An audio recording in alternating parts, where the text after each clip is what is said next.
Thank you, Sam, and welcome back to Farage Tonight with your host, Martin Daubney. Well, Donald Trump, well, he's only gone and done it again, tearing up every rule in the playbook, and he now has the former Venezuelan President Maduro dragged through New York City to face various charges of drugs and weapons offences after being seized in a US Special Forces operation.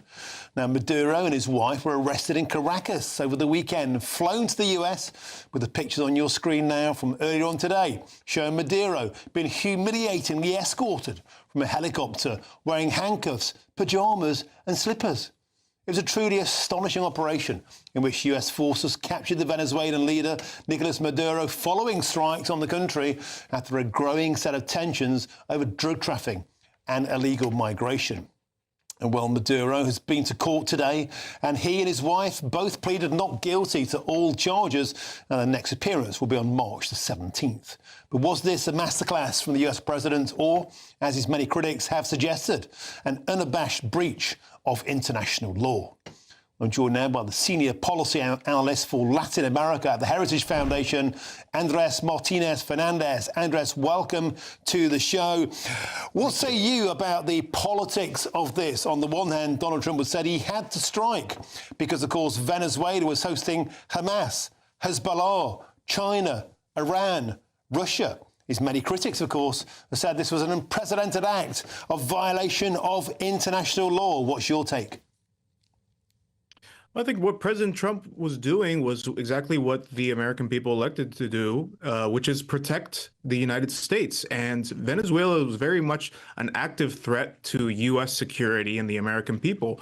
Apart from hosting our most dangerous adversaries, both in and outside of our hemisphere, as you mentioned, China, Russia, Iran, we also had a very deliberate weaponization of narco trafficking and mass migration by the Venezuelan narco regime against the United States. And that has brought to our cities a criminal organization known as Tren de Aragua, which is a destabilizing force. And it's also brought destabilization in the form of narco trafficking, and not just to the United States, but across our hemisphere. And that's why I think you're seeing, particularly when you look at a lot of the leaders that have come to power in Latin America, in Chile, Argentina, Bolivia, over the past several months, a sigh of relief that they no longer have to face this narco tyranny in the same way that they have. And we have a path now towards stability and security. Andres, what was fascinating is that so many people have been quick to criticise Donald Trump, particularly from the socialist end of the political spectrum, as you'd no doubt imagine, but they seem to be silent on the atrocities committed by Maduro within Venezuela when he was the president. There's total reluctance, a refusal to accept the fact he lost a democratic and legitimate election. And people are quick to point out that Donald Trump has perhaps violated international law, but the law seems to be quite plain under the War Powers Act. Donald Trump has the power as president to initiate short-term military action. Do you think there'll be any consequence of what Donald Trump has done here from the United Nations, or does what they say now simply not matter? I think the United Nations has really proven itself to be largely irrelevant in many matters, and particularly for this administration. Again, the North Star for President Trump and Secretary Rubio is the interests and security of the American people. And I don't think he's going to pay much heed to what comes out of the United Nations as far as statements or the like. Now, I think as far as consequences, I think it's all going to be a positive because, again, we are now able to move past a terrible threat to the American people, an active threat to the American people. And as you say, this is not a legitimate government or legitimate leader that was targeted. This is someone who stole an election blatantly and held on to power using violent repression against his own people. And while doing that, attacked the United States through these means of weaponization of drugs and narco trafficking and migration. So I think that there is a very clear justification for everything that has occurred up until this moment. Andres, a lot of people are saying that this was a president who said he wanted to be a president of peace, to end wars. Donald Trump is fond of telling us he ended 9 wars. Is this international war hawking, the kind of thing that he promised he wouldn't do, or a necessary intervention to make sure that South America stays a peaceful axis of power and ensures American prosperity throughout the Western Hemisphere? Well, President Trump has shown that he completely recognizes the need for strategic use of force when necessary. And clearly, this is an example. We also saw that use of force against Iran's nuclear program. And it's appropriate, and it's not the same as starting a war. We're not at war with Venezuela, as Secretary Rubio has recently said. What we're doing in this case, particularly, is enforcing U.S. law against a rogue head of a narco gang, which is what Nicholas Maduro was. And we are ensuring the security and stability that are necessary for not just our hemisphere, but the American people. We're not looking at an Iraq-style occupation and management of every aspect of security and long-term operations in Venezuela. This instead is a very targeted action, which is going to benefit really the world, particularly the Venezuelan people. OK, Andres Martinez-Fernandez, that's the Senior Policy Analyst for Latin America at the Heritage Foundation. Thank you very much for joining us on GBNews tonight from Washington, D.C., and a Happy New Year to you. Appreciate your time. Well, I'm joined in the studio, it's Monday, by GBNews' Senior Political Commentator, Nigel Nelson. Nigel, a lot of people on the political left seem to be crying tears for Nicholas Maduro. He's a despot, a socialist nightmare. Why do the left care so much about these people? Well, I don't know, because I'm not crying any tears myself for him. He was corrupt, he was brutal, and he was illegitimate because he rigged the last election and probably a couple more before that. So when it comes down to getting rid of Maduro, that's fine. But it should have been done by the Venezuelan people. Those are the ones who should have actually. But they were shot. They were imprisoned. They were tortured. They were, but they went missing. But let's not pretend. But let's not pretend that what America did was a rescue mission. It wasn't a rescue mission. It was kidnapping a foreign leader, which is a clear breach of international law. Is it? Yeah, I mean, kidnapping foreign leaders, yes. Whether or not the American Noriega.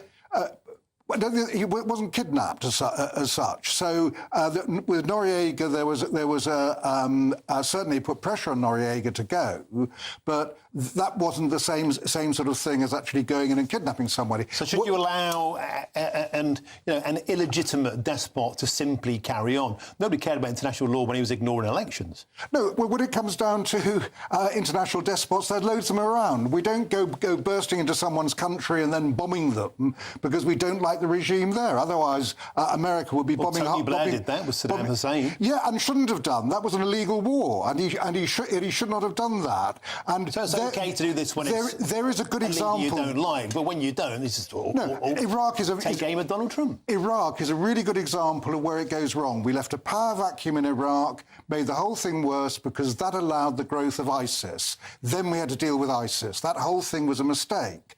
In this case, whether or not the actual attack on Venezuela was a breach of international law is a bit of a moot point. I mean, Donald Trump makes the defence that he had to do. It wasn't a war. It wasn't an invasion. It was a targeted, specific removal of a despot. The whole thing was, it was the beginning of an invasion that, in fact, was totally successful. It was a brilliant military operation, and now Donald Trump is taking over the country. So I don't quite know how you actually work out it's not an invasion. It certainly is an invasion. Well, but what I'm saying, American forces aren't on the ground controlling the Venezuelan people. Well, not at the moment. But Trump made it perfectly clear that boots on the ground is an option.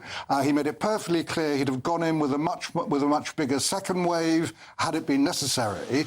It wasn't necessary, but he has taken over the country. OK, let me put it to you. Yvette Cooper spoke in Chamber a short while ago. You know what? I was struck by something, the utter pointlessness of Great Britain. Pointless. Strongly worded letters, just like the United Nations, condemning the actions of Donald Trump. We weren't consulted, we're irrelevant. And I was struck today watching the British Parliament, as I was by watching the pointless vanity of the European Parliament in Brussels. We're no longer a world superpower. The sun is setting on the United Kingdom, and this government is hastening that decline? I think it's set some time ago that you're absolutely right. We're no longer one of the great powers. But we could be. And we should be. Well, no, we can't. No, I mean, I think that the days have passed then once the Second World War had happened and we shed all our colonies, the idea that we were a major world power disappeared with it. So we're not that. And when we talk about Chagos won't help. Well, I mean, Chagos, again, we go back to the international law argument. If we didn't do what we did in Chagos, what would then happen is the Chinese would accuse us of breaching international law. Chinese thing. But it matters if they invade, and they could use that as an excuse to invade. Diego Garcia is a really important military base. That was the it is now. It is now. Chinese. And the most important thing was to keep it. But all the way through this, we should be trying to obey international law. What America has lost is, at the very least, because Trump, I admit, has a defence on this one.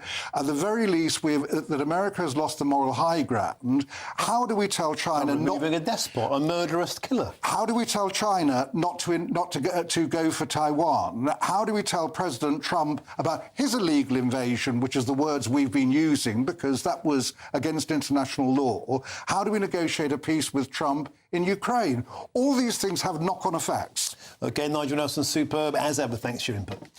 Now, coming up next in a moment's time, Emma Webber, of course, the mother of the Nottingham victim, Barnaby Webber. She joins me in a moment's time. That's new analysis out today has revealed that dozens of mentally ill offenders have gone on to kill after being secretly released from prison. That's next on Farage.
Mornings don't have to be tiresome, especially if you have the right company.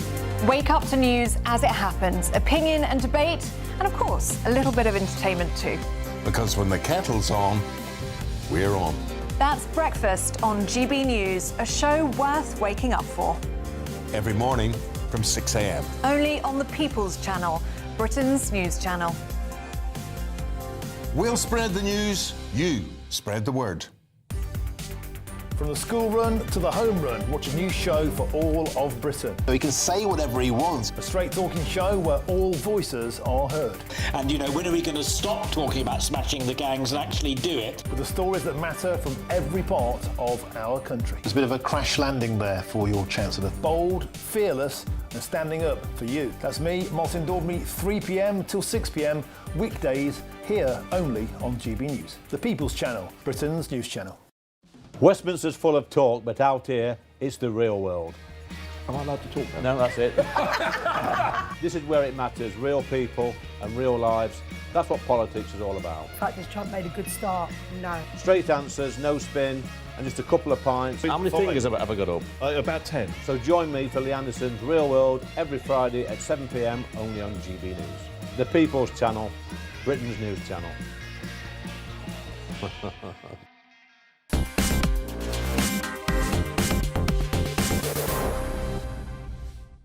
Welcome back to Farage. The media host tonight's Martin Daubney. Now, a major investigation, a concerning one today, has revealed that at least 30 patients released from high-security psychiatric hospitals, they went on to commit murder after their secret release.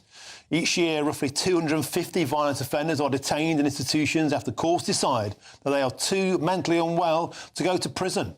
But campaigners, including my next guest, have warned against the lack of transparency in the process of how they are released. I'm delighted now to be joined by Emma Webber, the mother, of course, of Barnaby Webber, who was killed in Nottingham by Valdo Callicane. Welcome to the show, Emma Webber. It's a pleasure, as always, to have you and have your company. I trust you had a festive period, and I wish you a prosperous and happy new year. Turning today, very, very concerning report. I know you've given comment on this. At least 30 dangerous psychopaths released every year who go on to kill. This is incredibly dangerous, isn't it? Yeah, it's unfathomable, isn't it? It's just unbelievable that, you know, the statistics, the reality of the statistics about mental health criminals, and I emphasize the word criminals here, that are taking advantage of the use of diminished responsibility, avoiding any form of penal element to their crimes, are not only being sent as patients to hospital and therefore not criminals, but they are being released under secret tribunals, the last that we have still in this country. And the statistic, when you see how many get, more than half are out within 5 years, more than half. And these are people, these are murderers. You know, these are people like Callicane, who killed 3 people, tried to kill 3 more, and he would have gone on to do even more than that had he been given the option. And it's important to state that I do not. I recognise his mental unwellness. I recognise the severity of that, but I also recognise that the system was manipulated, that he plotted what he did. He did it with such brutality. There was an escalating level of violence over many years and an unprecedented level of failure and negligence by multiple organisations and institutions that allowed him to get away with it. So yeah, it's the cold hard facts is that when you're told indefinite hospital detention, and when you're told he's unlikely to ever or they could be female as well to be allowed out, it's absolute rubbish. It's misleading at best. It's immoral and repugnant at worst. Emma, some of the other figures as well, 90% are released within 10 years and 99% within 20 years. And you've spoken passionately today about your very own fears of Valdo Callicane perhaps getting an early release, because you've heard he's responding well to treatment in the psychiatric unit. And it must be utterly unfathomable and grotesque to you to feel that Callicane could be released. Yeah, it sickens me to my very core. And I know that we are not the only tragic victims who have faced something very similar. What we do have is we do have the voice, and we do have the public and media awareness, and we do have the statutory public inquiry coming up. So we've got to make use of that and make use of our pain to make the public aware. It's a huge risk. It's a huge failure on our system. And the thought of this monster being back out, worst case scenario, he will be coming out the same age as I was when he murdered my child so brutally.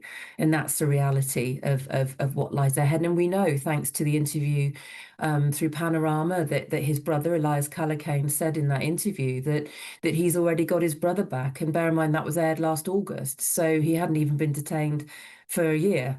And hospitals and doctors have a right to treat. They don't have a right to detain and punish. So if he's responding to treatment, then how can they keep him in, despite what we're told so publicly in court? Yeah, I've run out of words, Martin. I think I've made my point clear, and I know that you've thankfully followed this tragic story for the last 2.5, nearly 3 years. And Webber, we have to leave it there, but we have to keep up the pressure. Please, don't hesitate to get in touch. Whenever you're coming down here, please don't be a stranger to the studio. Sending love to your beautiful family. Thanks for joining us, and a prosperous 2026. Thank you very much, Emma Webber. Thank you. Nigel Nelson, brief comment there. It's just incredible. It's unfathomable. The pain and loss. I've walked with the family on the second anniversary of the tragic loss. To watch people laying flowers, where their children were massacred, in broad daylight by a psychopath who should never have been free. He should have been detained earlier. There were so many missed opportunities. It's utterly unforgivable.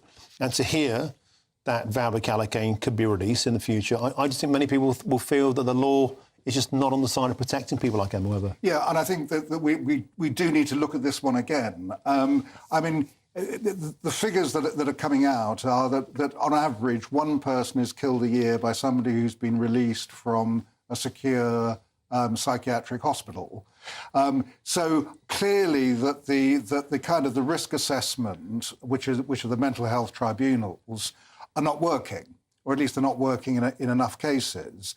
I mean, one idea that has come out is the idea of hybrid sentencing. So if somebody is well enough to be released, they're released back to prison for what would have been their sentence if they'd not ended up in a secure hospital. That way you'd find out if they really were better, and that could be the answer going forward. But a lot of people believe that the answer is to send people like Callaghan not to an institution but to a prison in the first place. Multiple times of missed intervention from social services, the mental health services, the police service, a cataclysmic catalogue of errors that led to that terrible day. We can't trust these people. Well, I mean, those errors are absolutely tragic, and as I say, the whole system needs to be looked at to make sure that they don't happen. Those mental health tribunals have got to be looked at. At the moment, it's a judge, a psychiatrist, and a mental health worker make sure they're making the right decisions. So I agree with you there. You actually need to look at that. I don't think you can send somebody who is mentally ill to prison. Why not? Well, where do you draw the line? Because where you draw the line is if they are sick, then where they belong is in a hospital. Well, most people call every killer sick, every paedophile sick. But did you do a diagnosis? Well, I mean, in his case, he killed, and it was ruled in court that it was diminished responsibility. That is a mental illness. People who are mentally ill should be in hospital, and they should be secure hospitals, and they shouldn't be released to be able to kill again. But 90% of these people, these psychopaths, are released within 10 years. Yeah, that's what I'm saying. I'm saying that's why the system... That's not justice. Well, it's not a question of justice, it's a question of... It is. So, something is going wrong here on the basis that over a period of years, 25 years, 30 people have come out and they've killed again. So something is clearly going wrong. So the system must be looked at. But the bottom line is, yes, if you are mentally ill, where you belong is a psychiatric hospital with bars on the windows and totally secure. Well, perhaps life should mean life. Nigel Nelson, thank you very much. Another superb debate coming up in just a few moments' time. So what you get with Nigel Farage is a lot of slippery things that are said, but when you hold them up to the light, they're not actually true. Yes, Keir Starmer picks up 2026 where he left off in 2025, having a pop at Nigel Farage as a new poll reveals Reform is on track for a seismic win at the next general election. Keir Starmer has once again steamed in to Nigel Farage. That's next.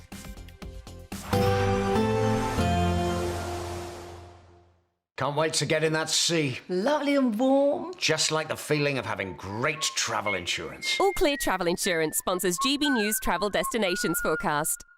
Hello there. If you're after some warmer weather, Greece at the moment seeing temperatures above average. Still the risk of some showers across the Canary Islands at the moment and parts of Madeira. Perhaps southern Spain also seeing 1 or 2 showers, but generally some bright skies around. Heavier rain for parts of Italy on Tuesday. Could be thundery at times, and then the risk of some showers into Greece, but temperatures well above average for the time of year. And it remains so here for the next few days until eventually starting to cool down.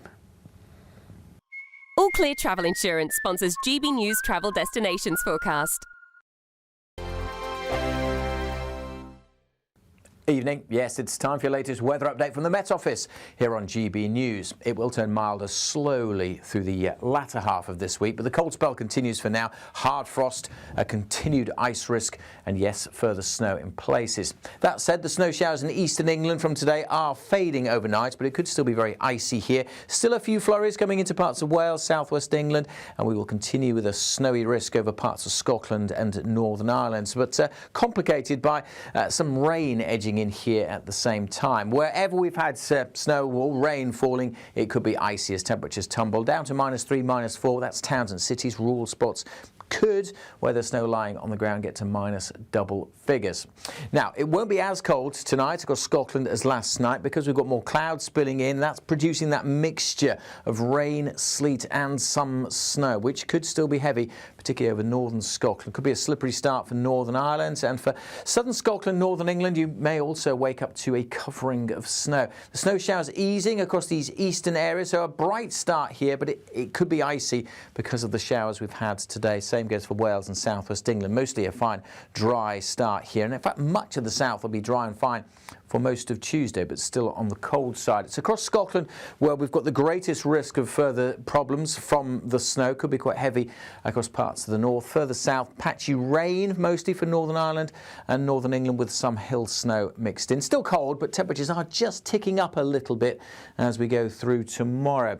Wednesday sees a weather system clearing through, leaving behind still a northerly wind, still some wintry showers for Scotland and northeast England. A few rain showers possible elsewhere, but again, many areas dry, bright with some sunshine, but still cold. Temperatures ticking up a little, but there will be a particularly strong wind picking up in areas during the course of Wednesday. Check out all of those Met Office weather warnings for yourself on the Met Office website.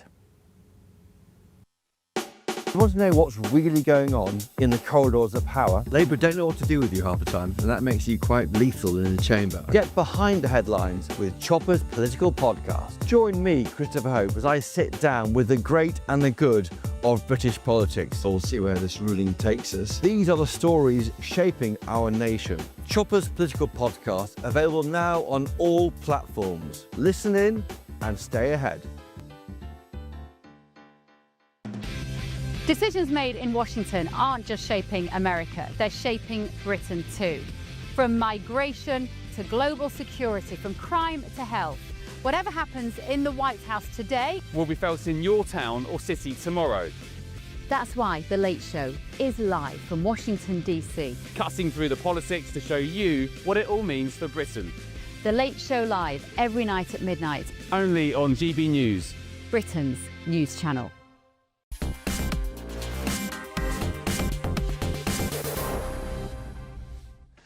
Welcome back to Farage. Me, your host tonight, it's Martin Daubney. Now, here was the Prime Minister earlier on speaking to GB News political editor Chris Hope, having a pop at Nigel Farage. Nigel Farage says a lot of things that aren't true and don't come to fruition. So he stood in front of your viewers in the Brexit referendum and said, if we leave the EU, migration will come down. Well, it didn't come down, it quadrupled. So what you get with Nigel Farage is a lot of slippery things that are said, but when you hold them up to the light, they're not actually true. And peddling falsehoods is no way to solve the problems of this country. Now, why, I wonder, is the Prime Minister having a pop at Nigel Farage today? Well, it might just have something to do with this.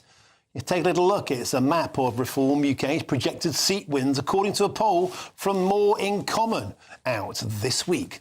That will give Reform UK a 381 seats, and that's a 112 seats majority over all of the other parties combined. So, here's the question. Is Keir Starmer on the ropes as he blames Brexit once again for the country's troubles? I'm joined now by the Reform UK Mayor of Great Lincolnshire, Andrea Jenkins. Dame Andrea, it's a pleasure to have you on the show, and a very, very happy New Year to you. Talking of which, it's a new year, but it's the same old shtick from Sir Keir Starmer steaming into Nigel Farage. Absolutely. And like you said, the timing of it, Martin, with the big mega poll that's come out today. But also, I mean, look, this is a man who's politically dying, isn't it? And perhaps he should actually listen to Nigel Farage because we're hoovering up the votes. And how can he be so... I mean, the hypocrisy from that man is on steroids, isn't it?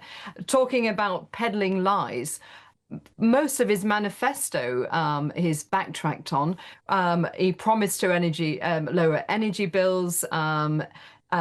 Yet people are not seeing lower energy bills. Is also promised not to raise taxes, yet is hammering businesses with national insurance. And you can just go on and on and on. So whilst Nigel is peddling reality, clearly Starmer is the one who's peddling lies, Martin. Do you think it's interesting as well how the Prime Minister today blamed Nigel Farage for not controlling immigration? After the Brexit referendum, he blamed Nigel Farage for the £350 million on the side of the vote leave bus. And I have to say, Andrew Jenkins, that was when your lot were in control, the Conservative Party, but there seems to be selective amnesia here. All the bad things that happened after Brexit were Nigel Farage's fault. Yeah, and let's face it, Nigel Farage wasn't on the Vote Leave campaign anyway, which said the figure on the bus, wasn't it? That he was on the other campaign. So, no, he wants a scapegoat, and Nigel Farage is his scapegoat.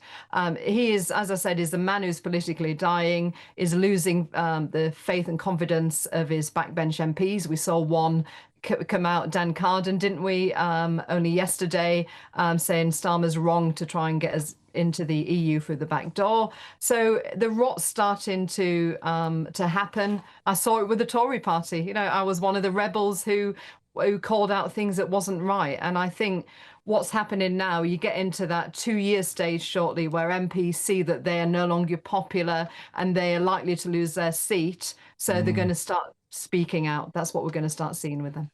Andrew Jenkins, you say that Sir Keir Starmer is a political dead man walking. Would you care to place a timeline on when you think he might finally expire as PM? I think it'd be a long time, to be honest. I think the public want him gone. I mean, we've seen again the latest in the House of Commons is another survey to reach 100,000 signatures asking for a general election. But the fact is, they're very different to the Tory party, aren't they? They're not as ruthless. They don't have the 1922 where you need just a percentage of letters going in. And let's face it, who's going to get rid of him? Who are they going to replace him with? I mean, what, Ed Miliband, for God's sake? So I think it's not going to go because Rachel would have to go as well. And so I think they're tied together. So I think he's going to be in there a lot longer, unfortunately. Again, that's a nice prospect for 2026. Reform UK Mayor of Great Lincolnshire, Andrew Jenkins. Dame Andrew Jenkins, thank you for your company as ever. I wish you a happy new year. Hope to see more of you in the new year. And Nigel Nelson, back to you in the studio here. Isn't it a bit rich of Sir Keir Starmer to call Nigel Farage slippery, a man who peddles falsehoods, when Sir Keir Starmer's position on everything is a U-turn? Well, with the fuel allowance, on the inheritance tax for farmers, on tax rises, on cutting benefits, in being dragged into a rape gang inquiry. Here is a man who absolutely is the very embodiment of falsehood. Well, I mean, Andrea said that what Keir Starmer was doing was scapegoating Nigel Farage. He wasn't. What he was doing is he was tackling him head on as his major political opponent. He's the big problem.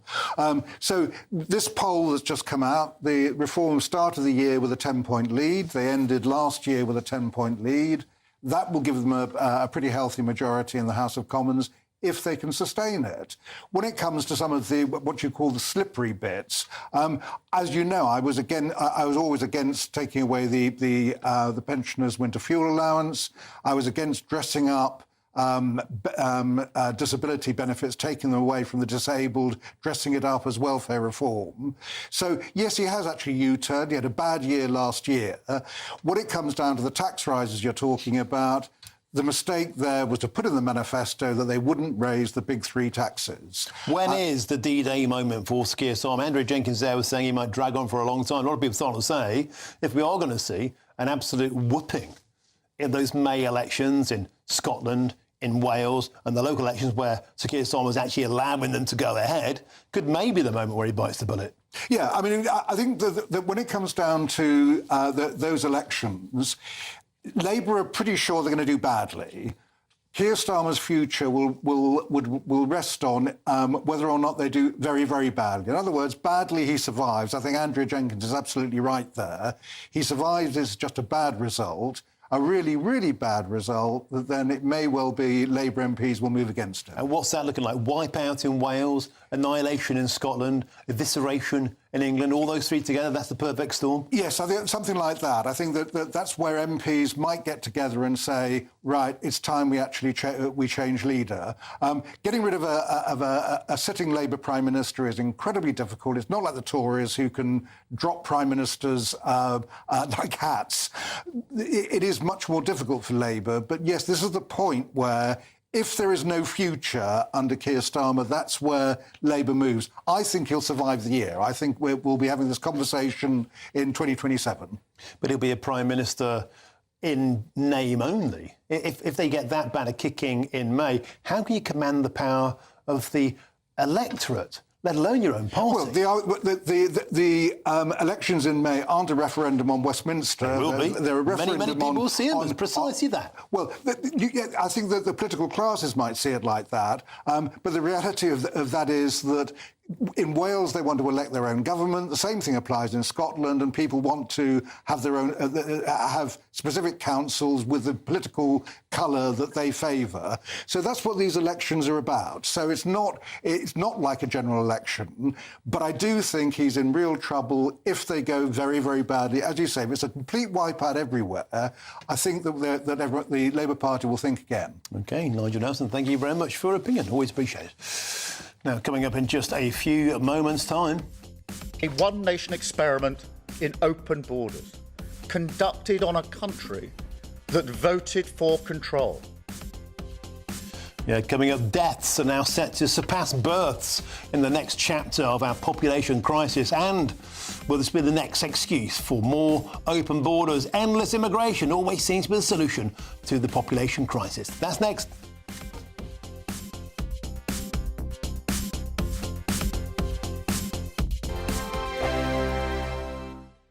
No matter the state it's in, this is our nation. Join me, Jacob Rees-Mogg, for a genuine, honest discussion on where we have been, where we are going, and where we are with the people who set the direction. Tune in to State of the Nation every Monday to Thursday, 8 to 9 o'clock, only on GB News. Exciting news. Every Friday, my Patrick Christie's Tonight Show is going to have a twist to it. We're welcoming some special guests. You. That's right, on Fridays I'm going to be doing my show in front of a live studio audience because this show is about you and what you have to say. It's going to be the same big debates, same big topics, same big opinions. But every Friday night at 9 p.m, you are invited to come on down to Patrick Christie's Tonight to be a part of the action. Only on GB News, the People's Channel, Britain's news channel.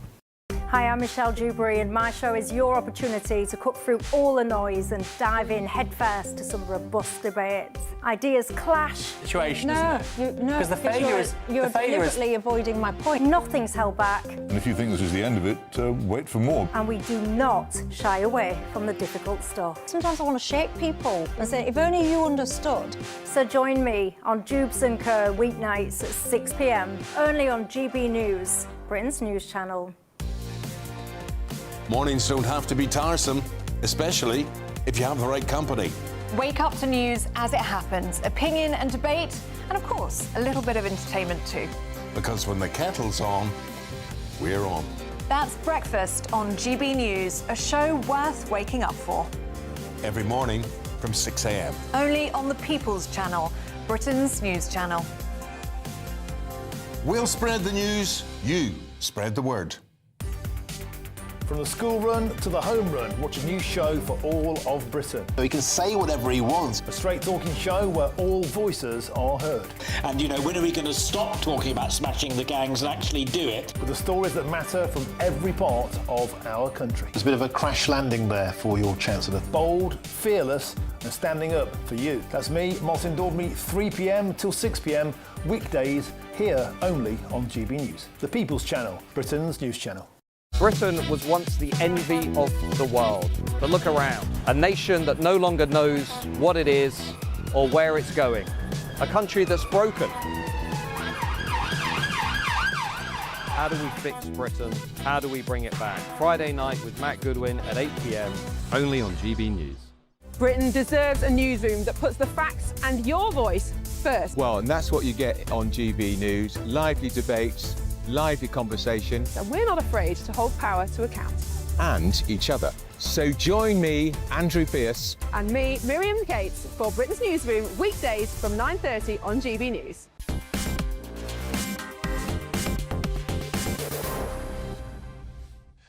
Welcome back to Farage with me, Martin Daubry. Now, how often are we told that we need mass migration to offset our declining birth rate? Now, it's been a mantra that's been repeated for the past 30 years and counting, but lo and behold, the population Ponzi scheme has failed nonetheless. Yes, in spite of the unprecedented numbers of immigrants entering the UK over the past 30 years, deaths are now expected to begin exceeding births. In other words, our population is set to shrink. We're simply dying out. But will the establishment merely use this as an excuse for, of course, yet more mass migration? It's a fascinating conversation. And I'm joined now in the studio by the demographer and the author, Paul Morland, as well as GB News' senior political commentator, Nigel Nelson, hoving interview like a New Year's vision, Sir Jacob Rees-Mogg. Let's start with you, if I could, Paul Morland. So the tipping point, as I understand it, is basically now. And the real point of no return could be 2040, when deaths will outnumber births annually by 100,000. What do we do about this? Well, we've been having too few children since the early 1970s. It takes a while. You've got a big cohort of young women from earlier baby booms, not having enough children, not that many older people dying off. It takes a long time for that to come in to the fact that we now have more deaths than births each year. And what can we do about it? Well, a lot of people would say immigration. I think there's a whole range of reasons, which perhaps we'll go into, why immigration is not the solution. The only really sustainable solution is to have more children. And to do that, we need to change the way the welfare system works, the way the tax system works, and indeed to change the culture. We pay people to procreate. It's not as simple as that. I would give tax breaks for people who have children. That's very common across the continent. You get a different sort of tax schedule for each child you have, very common in France, for example. When I suggested it some years ago in the Sunday Times, I was pretty much called a Nazi for suggesting it. Having more children? For having more children, extraordinary. But I think the debate behaviour? is beginning to change. Lifting the two-child cap is a start, but I would rather, for a whole range of technical reasons, see it focus more on the tax system, incentivise people to work and have children, rather than just on the benefit system. But I think a lot of cultural things need to change. For example, in schools, we're still teaching children about preventing pregnancy as if we had a 1970s or 1980s teenage pregnancy problem. Where are we teaching them about the point at which you lose your fertility? How do you model your life so you have your children in time to be able to bear them without artificial means? These are the things that we're not teaching our kids. And yet, Paul, the political classes, as sure as night follows day, they'll say it takes too long to wait for children to grow up. The answer is to simply throw our doors open to the rest of the world. Uncontrolled immigration. You mentioned you don't think that's the right idea. Why not? Well, first of all, in terms of it's too late, it is later than it should be, but we've got to start from where we are. It should have been started 20, 30 years ago. Now we need to think about how we are building the population for the workforce in 20 years' time. So let's think about that. The reason that immigration is not the ultimate solution is multifold. For example, when I was a child, I grew up in Wembley, a very now multiracial part of the country. If I go back to Wembley, I see lots of very elderly people who were coming in the 70s and 80s. They now need services. They now need pensions. They need now intense welfare. You cannot solve the problem in the long term by bringing in yet another cohort who in turn will age. The other reason that immigration is not a long-term solution is that it is causing enormous ethnic change across Europe. And whether you think that's wonderful or terrible, people en masse do not welcome it. And they are voting accordingly, whether in France, whether in Germany, whether in Italy, whether in Britain, whether in the United States. Immigration is an issue. And if people don't want mass immigration and very rapid ethnic change, they are going to have to realise the only way out is to have more children themselves. Having said that, we will need immigration for certain labour shortages. The immigration we have should be extremely focused on where we need labour, and we should have a sort of Gastarbeiter scheme whereby people come for a period, They have the opportunity to work and then under normal circumstances leave. But the mentality of our leaders is so far from all of that at the moment. Paul Morland, fascinating stuff. Nigel Nelson, I come to you first. Of course, Jacob Rees-Mogg needs no encouragement to have more children. Indeed. He's certainly done more than his fair share to keep the birth rate up. I digress. Nigel Nelson, there's no way that Keir Starmer will pay people to procreate. He would simply open the doors to the rest of the world. Well, I mean, I can see, I agree with every word that Paul has said, but I think that immigration should be based on the economic needs of the country. And yes, it would be a short-term solution, especially with a growing ageing population. So 25 years ago, we had 4 working-age people look after 1 pensioner. Now it's gone down to 3. By 2050, it'll be down to 2.